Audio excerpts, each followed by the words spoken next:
Ahora, la razón para eso es que estamos en batalla con el mundo, la carne y el diablo no quiere que oremos.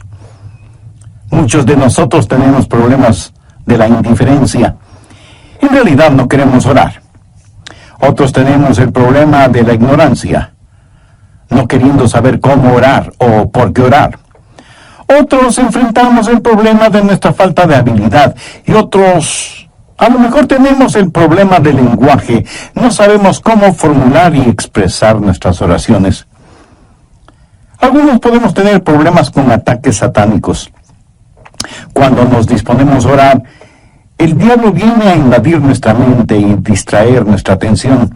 Y muchos de nosotros experimentamos algunas o todas estas cosas que a veces son la causa de que no podemos orar como debemos orar. Dios sabe esto y nos ha dado a alguien para que nos ayude en nuestra vida de oración. Ese alguien es el Santo Espíritu de Dios. Veamos Romanos 8, versos 26 y 27. Y de igual manera el Espíritu nos ayuda en nuestra debilidad, pues qué hemos de pedir como conviene no lo sabemos. Pero el Espíritu mismo intercede por nosotros con gemidos indecibles. Mas el que escudriña los corazones sabe cuál es la intención del Espíritu, porque conforme a la voluntad de Dios, intercede por los santos. ¡Qué extraordinarios son estos versículos! Ruego a Dios que nos ayude a entenderlos. Este es uno de varios textos en la Biblia que enseña que debemos orar en el Espíritu. Por ejemplo, Efesios 6:18, Pablo dice, orando en todo tiempo con toda oración y súplica en el Espíritu. No está hablando de oraciones emocionales, epidérmicas, ni siquiera hace referencia a orar con energía. El apóstol está haciendo referencia al Espíritu Santo. Y en el clásico versículo 20 de Judas leemos, pero vosotros, amados, edificándoos sobre vuestra santísima fe, orando en el Espíritu Santo. El orar en la carne es fracasar. El orar en el Espíritu es tener éxito.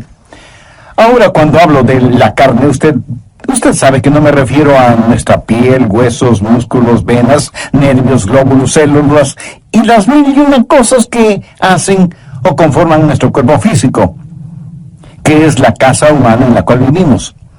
En términos bíblicos, carne también quiere decir nuestra vieja naturaleza. ¿Alguna vez se ha preguntado por qué la iglesia primitiva fue capaz de hacer lo que hizo? Porque esa iglesia caminaba, por así decirlo, sobre sus rodillas. Esa iglesia fue poderosa porque fue poderosa en la oración. Y fue poderosa en la oración porque estaba llena del Espíritu Santo. En Romanos 8 encontramos 7 maneras en que el Espíritu Santo le ayudará en su vida de oración. También veremos la necesidad no solo de ser salvos, sino también de ser llenos del Espíritu Santo. Primero, el Espíritu Santo trabaja en la activación de su voluntad para orar. Veamos Romanos 8, versos del 5 al 7.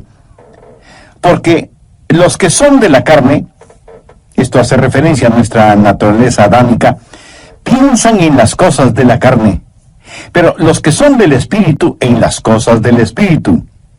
Porque el ocuparse de la carne es muerte, pero el ocuparse del Espíritu es vida y paz. ¿Se pregunta usted a veces por qué no quiere orar? Mire lo que dicen los versículos 7 y 8. Por cuanto los designios de la carne son enemistad contra Dios, porque no se sujetan a la ley de Dios, ni tampoco pueden. Y los que viven según la carne no pueden agradar a Dios. Esta es la razón por la que dije que orar en la carne es fracasar. Orar en el Espíritu es tener éxito. Debemos admitirlo de una buena vez. Muchos de nosotros no oramos simplemente porque no queremos orar. Razonemos un poquito. ¿Acaso no hacemos lo que queremos hacer? Entonces, ¿por qué no queremos orar? Porque a nuestra naturaleza carnal no le gusta orar. Así que cuando no queremos orar, ¿qué nos dice eso? Nos dice que tenemos una mente carnal en vez de tener una mente espiritual. Su mente carnal tiene tanto deseo de orar como un perro puede tener de escuchar ópera. Porque hay algo en nuestra vieja naturaleza que no solo que no quiere orar, sino que siente antipatía hacia la oración. Y necesitamos dejar de tratar de ocultarlo y admitir que esa es la razón cuando no oramos. No queremos orar. Solo el Santo Espíritu de Dios puede activar su voluntad para orar. Pero ¿cómo sucede eso? Veamos Romanos 8:15. Pues no habéis recibido el espíritu de esclavitud para estar otra vez en temor, sino que habéis recibido el espíritu de adopción. El espíritu de adopción es el Espíritu Santo que nos pone en el cuerpo de Cristo. Y cuando recibimos el espíritu de adopción, Dios viene a ser nuestro Padre. ¿Qué sucede entonces? Por el cual clamamos, Abba, Padre. Y le adoramos y le glorificamos. Cuando usted está lleno del Espíritu Santo, ese Espíritu en usted reconoce que Dios es su Padre. Y es natural para una persona llena del Espíritu Santo, es decir, Abba, Padre, adorándole y alabándole. Ahora veamos Gálatas 4:6. Pablo dice, y por cuanto sois hijos, Dios envió a vuestros corazones el Espíritu de su Hijo, el cual clama, Abba, Padre. ¿Le gustaba a Jesús orar? Pues claro que sí. Era natural para Jesús el orar, por supuesto. ¿Quién es el Espíritu Santo? Es el Espíritu del Hijo de Dios. Si el Espíritu Santo está en su corazón y en control de su vida, ¿qué sucederá? Usted tendrá la naturaleza de Jesús, será como Jesús. Y así como fue normal y natural para Jesús el orar a Dios el Padre, también será para usted natural y normal el hacerlo. Cuando el Espíritu Santo de Dios está en usted y usted está rendido al Espíritu, no caminará en la carne. Y el orar será tan normal como el respirar. Esta es la respuesta al problema de falta de apetito para la oración. ¿Qué es lo que hace el Espíritu Santo? Su ministerio es la activación de la voluntad en la oración. Anota al margen en Filipenses 2:13.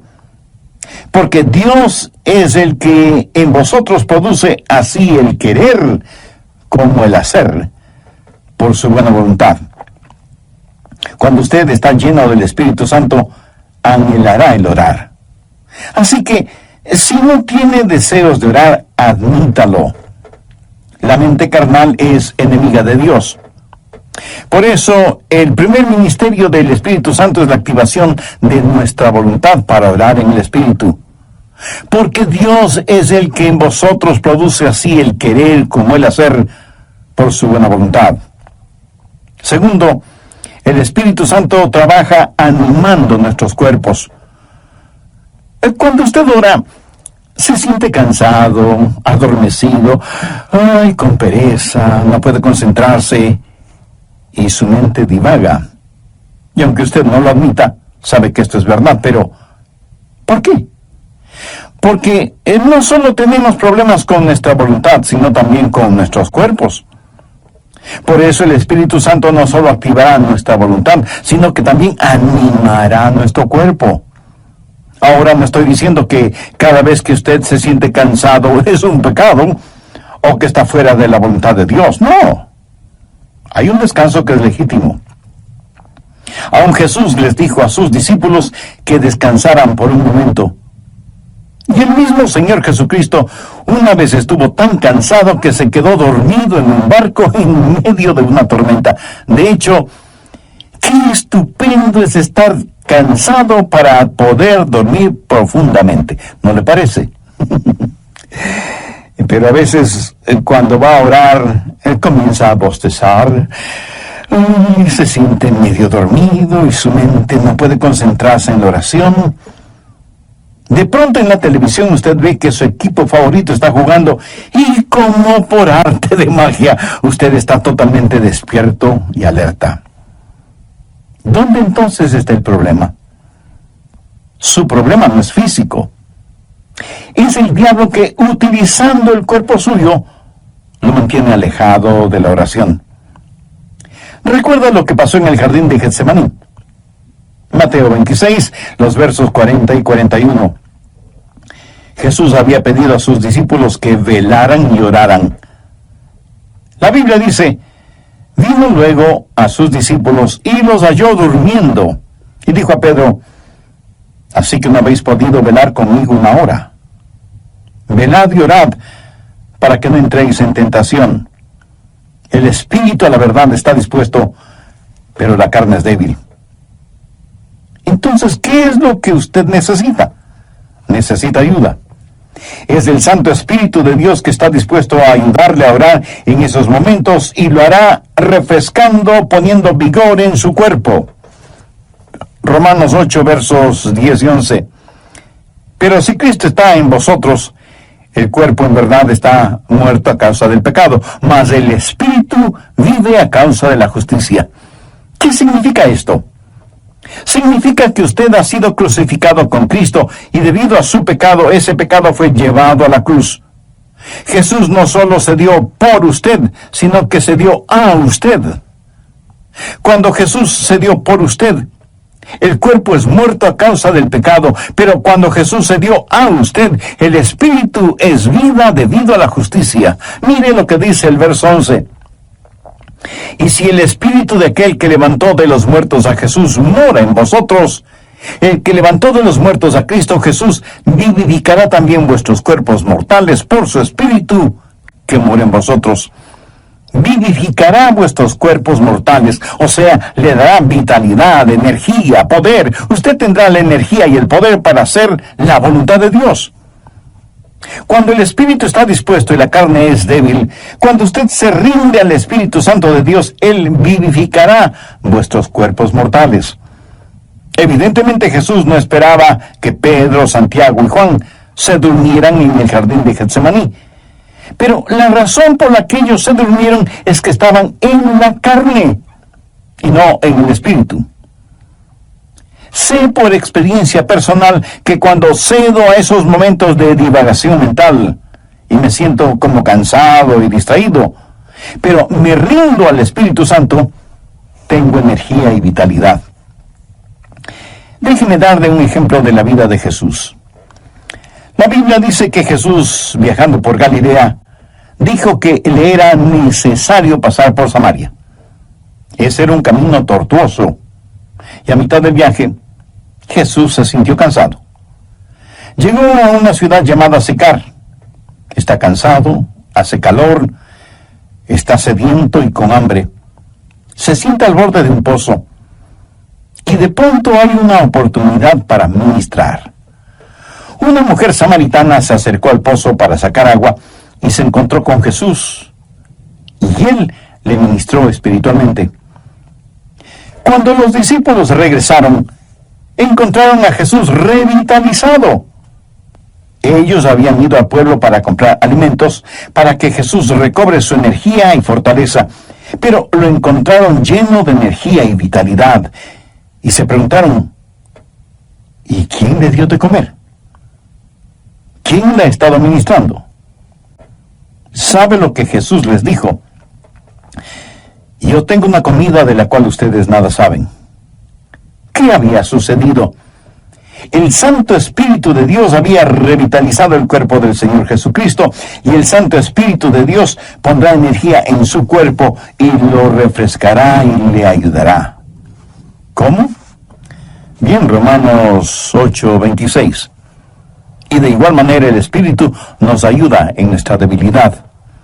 Amigo, usted tiene que aceptar y confesar su debilidad. No lo niegue, porque eso es algo que no se puede negar. Bueno, sí se puede negar, pero no se debe negar. Usted me dice: pastor, mi debilidad es un inconveniente. No, no lo es.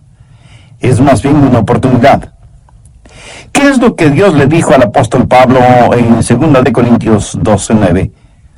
Bástate mi gracia, porque mi poder se perfecciona, ¿en dónde? En la debilidad. ¿Lo ve? Nuestro problema muchas veces no es que somos débiles, sino que no somos lo suficientemente débiles todavía. Nunca hemos dicho en forma final, Señor, no lo puedo hacer. No tengo lo que se necesita para hacerlo. Y seguimos luchando. Pero cuando llegamos al final de nuestras fuerzas y nos apropiamos de su fortaleza, entonces usted entenderá cómo Él no solo activará su voluntad, sino que también animará su cuerpo. Mira, el plan de Dios es librarnos de nuestra autosuficiencia a fin de que nos entreguemos a su suficiencia. Por eso Él nos hace perpetuamente débiles para que podamos ser perpetuamente fuertes. La palabra ayuda en este verso 26 es una palabra muy interesante en el idioma griego. Puede significar el sostener algo. Por ejemplo, es usado cuando Marta le dijo a Jesús, refiriéndose a su hermana María, Jesús, ¿podrías decirle que venga a la cocina y me ayude? María esperaba que su hermana fuera a la cocina y le ayudara con las ollas y los sartenes y cucharas y cuchillos. Pero esta palabra también significa en vez de. Y esa es la forma en que el Espíritu Santo nos ayuda, junto con y en lugar de. Ahora, esto no es contradicción, aunque parecería serlo. Cuando usted está orando en el Espíritu, ¿quién está orando? ¿Usted o el Espíritu Santo de Dios en usted? La respuesta es sí. El Santo Espíritu de Dios está orando en lugar suyo, en vez de usted, pero está orando juntamente con usted. Usted no puede hacerlo sin Él no lo hará sin usted. Qué compañerismo y qué privilegio el orar con el Espíritu Santo. El Espíritu Santo de Dios quiere pensar a través de nuestras mentes, quiere hablar por medio de nuestros labios, quiere ver utilizados nuestros ojos, quiere gemir a través de nuestro espíritu. Es el Espíritu Santo en el espíritu humano, junto con y en lugar de. ¿Tiene el Santo Espíritu de Dios en usted? Para tenerlo es necesario que usted haya recibido a Jesucristo en su corazón como su Salvador y Señor. Porque Jesús prometió que daría, enviaría y sellaría con su Santo Espíritu a quienes, arrepintiéndose de sus pecados y aceptando el sacrificio de Jesucristo en la cruz del Calvario, lo reconocen como Salvador y Señor de sus vidas y les dan la bienvenida para que Él habite y controle sus vidas. Usted puede hacer esa decisión en este mismo momento, orando la siguiente sencilla oración. Dios eterno, sé que hace mucho tiempo no he conversado contigo y que mi vida de oración es deplorable. Perdóname y ayúdame por medio de tu Santo Espíritu para que yo pueda aprender a orar en el Espíritu. Señor Jesús, perdona mis pecados, límpiame, sáname, sálvame. Agradezco tu sacrificio en la cruz, derramando tu preciosa sangre para pagar por mis pecados y darme vida eterna. Y porque tú moriste en nuestros cuerpos. Bien, prosigamos con el estudio de hoy. Tercero, el Espíritu Santo nos ayuda en la adaptación de nuestras peticiones. Otro de los problemas es que a veces sencillamente no sabemos orar como debemos orar. Miremos nuevamente lo que dice Romanos 8:26. Y de igual manera el Espíritu nos ayuda en nuestra debilidad, pues ¿qué hemos de pedir como conviene? No lo sabemos. Y eso es muy cierto. A veces sencillamente no sabemos qué pedir. Regresemos brevemente a Romanos 8:14.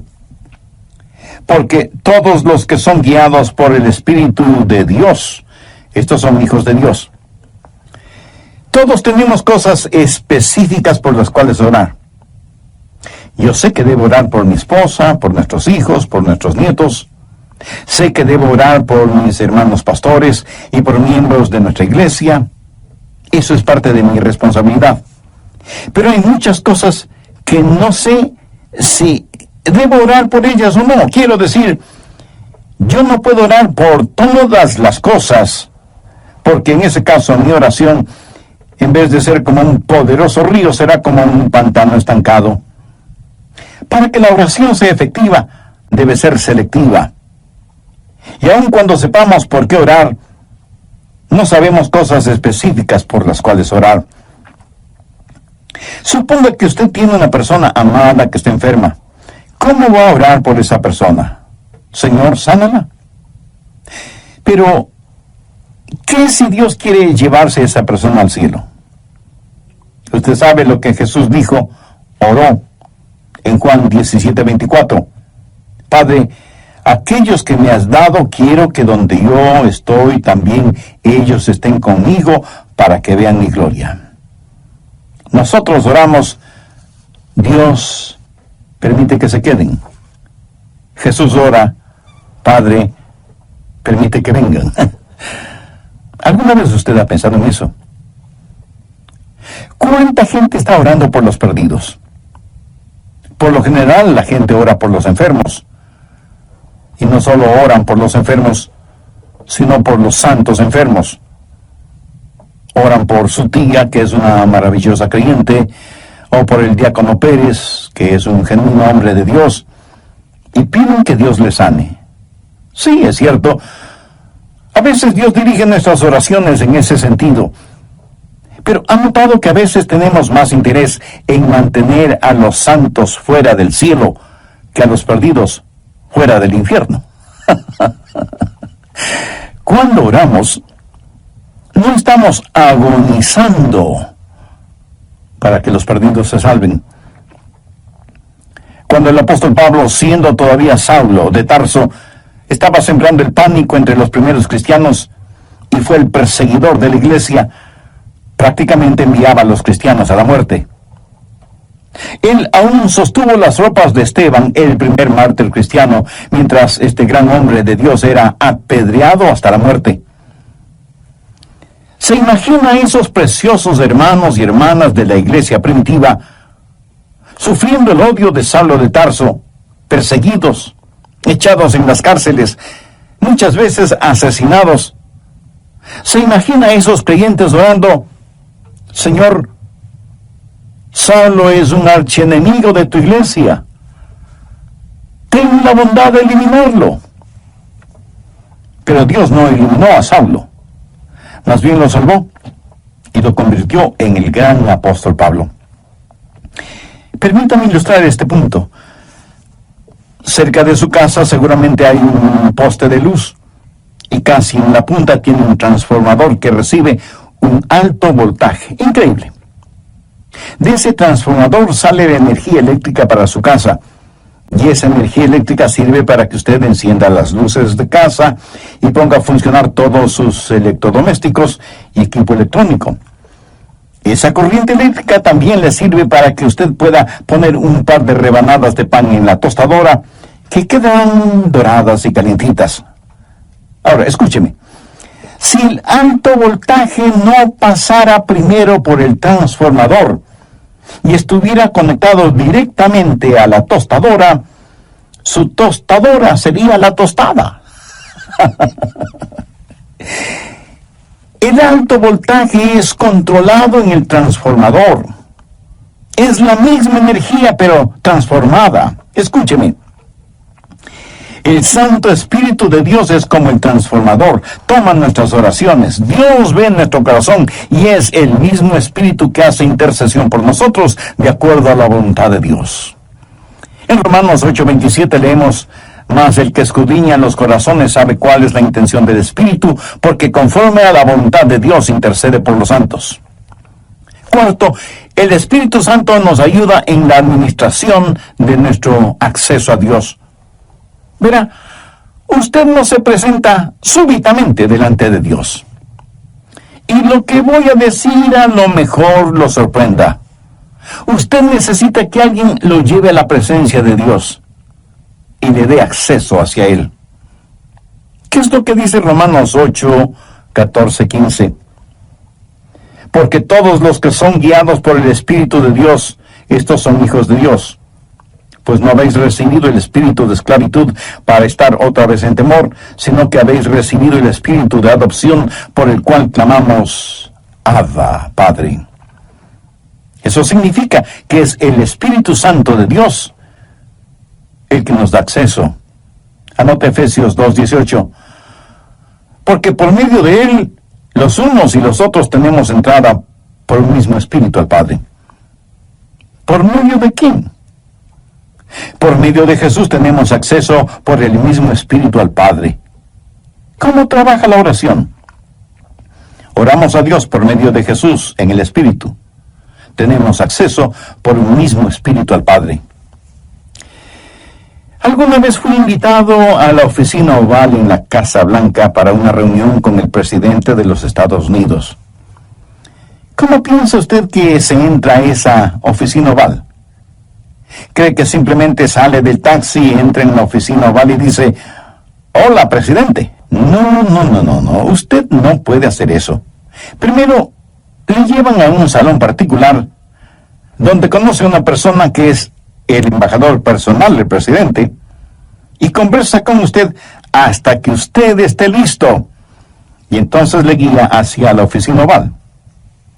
Eso es lo que hace el Espíritu Santo cuando usted llega no a la oficina oval, sino a la oficina celestial. Cuando usted viene frente al trono de la gracia, tiene un Padre a quien orar, tiene un Salvador en nombre de quien orar, y tiene un Espíritu Santo que le ayudará a orar.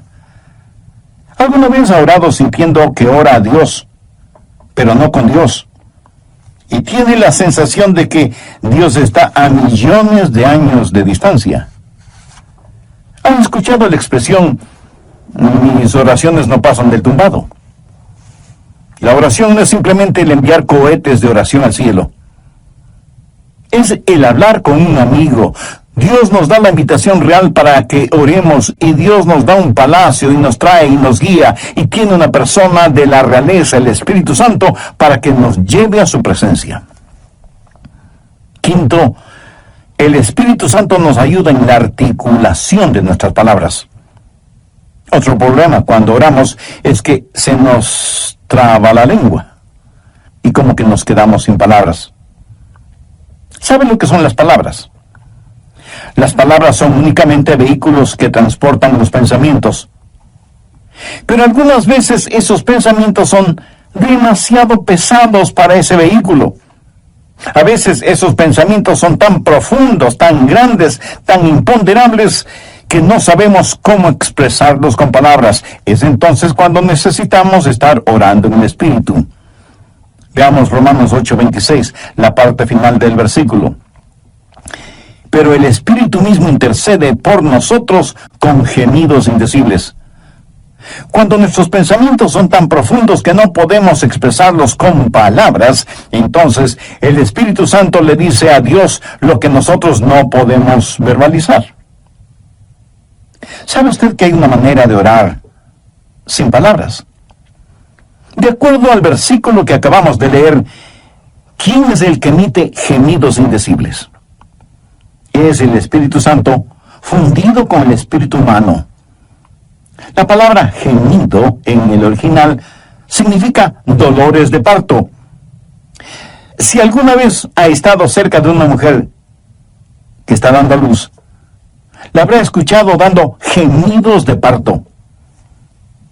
Pero ¿sabe qué es ese gemido? Es un gemido de dolor transfigurado por la esperanza. Y eso es exactamente lo que es la oración, dolor transfigurado en esperanza. Romanos 8:22 dice, porque sabemos que toda la creación gime a una, y aún está con dolores de parto hasta ahora. Ahora, note lo que dice el verso 23. Y no solo ella, sino que también nosotros mismos, que tenemos las primicias del Espíritu, nosotros también gemimos dentro de nosotros mismos, esperando la adopción, la redención de nuestro cuerpo. Nuestros cuerpos aún no han sido redimidos. Nuestra alma ha sido redimida. Nuestro espíritu ha sido redimido. Pero nuestro cuerpo todavía no ha sido redimido. Por lo tanto, vivimos en un mundo lleno de gemidos y de dolores y de enfermedades y de llanto y de muerte. Todo está alrededor nuestro. Y sea usted salvo o no es inmune a esta realidad. No piense que porque usted es salvo no habrá dolor ni sufrimiento. En los versos 22 y 23, Pablo dice: porque sabemos que toda la creación gime y aún está con dolores de parto hasta ahora. Y no solo ella, sino que también nosotros mismos, que tenemos las primicias del Espíritu. Cuando usted ora, el Santo Espíritu de Dios entra en esa agonía. Y así como Jesús lloró en Getsemaní, en sus horas más oscuras y profundas, usted sentirá cómo el Santo Espíritu se junta con su espíritu en oración silenciosa y con gemidos tan intensos que no pueden ser escuchados. Si usted nunca ha experimentado esto, entonces usted no sabe lo que es en realidad orar. Pero llegará el momento en que lo sepa, cuando no tenga ni la menor idea de qué hacer o de qué decir. Entonces será cuando el Santo Espíritu de Dios se fundirá con su espíritu y le ayudará, no solo en la administración del acceso a Dios, sino también en la enunciación de sus deseos. Y Dios sabe lo que significa eso, aun cuando usted no diga una sola palabra.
Es eso maravilloso. Sexto, la declaración de nuestra confianza viene del Espíritu Santo. Romanos 8, versos 26 y 27. Y de igual manera el Espíritu Santo nos ayuda en nuestra debilidad, pues ¿qué hemos de pedir como no conviene? No lo sabemos. Pero el Espíritu mismo intercede por nosotros con gemidos indecibles. Mas el que escudriña los corazones sabe cuál es la intención del Espíritu, porque conforme a la voluntad de Dios intercede por los santos. Y en el versículo 28 está la respuesta a la tácita pregunta: ¿cuál es la voluntad de Dios? Y sabemos que a los que aman a Dios, todas las cosas les ayudan a bien. Esto es, a los que conforme a su propósito son llamados. Y surge de inmediato la pregunta: ¿cuál es el propósito de Dios? Y el versículo 29 tiene la respuesta: para que seamos hechos conforme a la semejanza de su Hijo. Pero a veces usted ora y gime y llora y suplica y nada sucede. Y usted dice: le oré a Dios y no escuchó mi oración. Amigo, sí la escuchó. Recuerde que todas las cosas obran para bien. Literalmente significa que Dios está haciendo todas las cosas para el bienestar suyo. Pero escúcheme con atención. El plan de Dios para usted no es primordialmente el hacerle saludable, millonario y feliz. El plan de Dios para usted es santificarle y hacerle a la semejanza de su Hijo Jesucristo. Dios sí escucha nuestras oraciones. Y usted puede pedir cierta cosa, pero Dios le da otra diferente, que le ayudará a usted a hacer más y más, a la semejanza del Señor Jesucristo. Amigo, de eso se trata todo. La oración no convierte a Dios en una especie de mensajero celestial que está esperando recibir sus órdenes para complacer sus deseos y caprichos. De ninguna manera. La oración es el plan de Dios para hacerle a usted a la semejanza de su Hijo. Una vez tuve una tremenda carga de oración, la más pesada que he tenido. Llegué al punto no solo de pedirle a Dios, sino de gritarle a Dios, no por falta de respeto, sino más bien motivado por la desesperación, no en forma desafiante, sino angustiada. Le dije: Señor, ¿dónde estás que no me escuchas? ¿Sabe lo que Dios hizo? Claramente escuché su voz en mi mente cuando me dijo: Adrián, he escuchado tu oración. Me ocuparé del asunto. No me dijo cómo.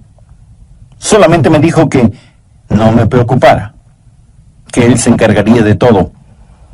Ese es el significado de Romanos 8:28. Y sabemos que a los que aman a Dios todas las cosas les ayudan a bien. Esto es, a los que conforme a su propósito son llamados. Esa es una declaración de nuestra confianza. Séptimo, cuando oramos en el Espíritu, hay una amplificación de nuestra victoria. Permítame que le diga un secreto. Al diablo no le gusta que usted ore. Miremos lo que dice Romanos 8, 31 y 32. ¿Qué pues diremos a esto?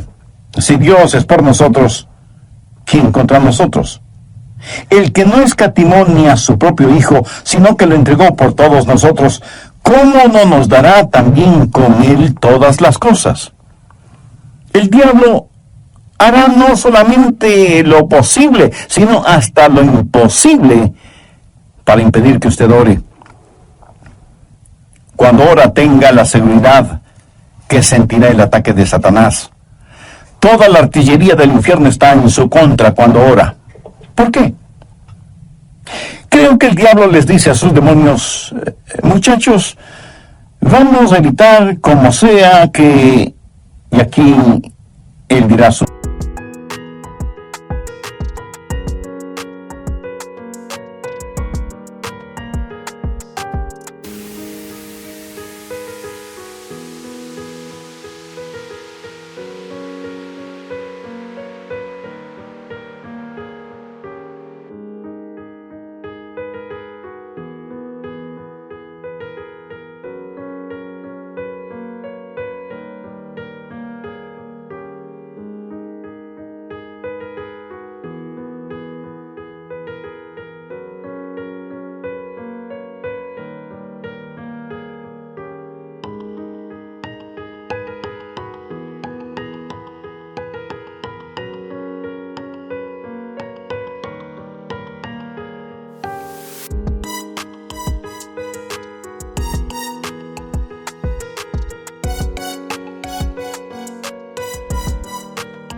nombre, Juan, Rosa, Pedro, María, o como usted se llame, se concentra en la oración.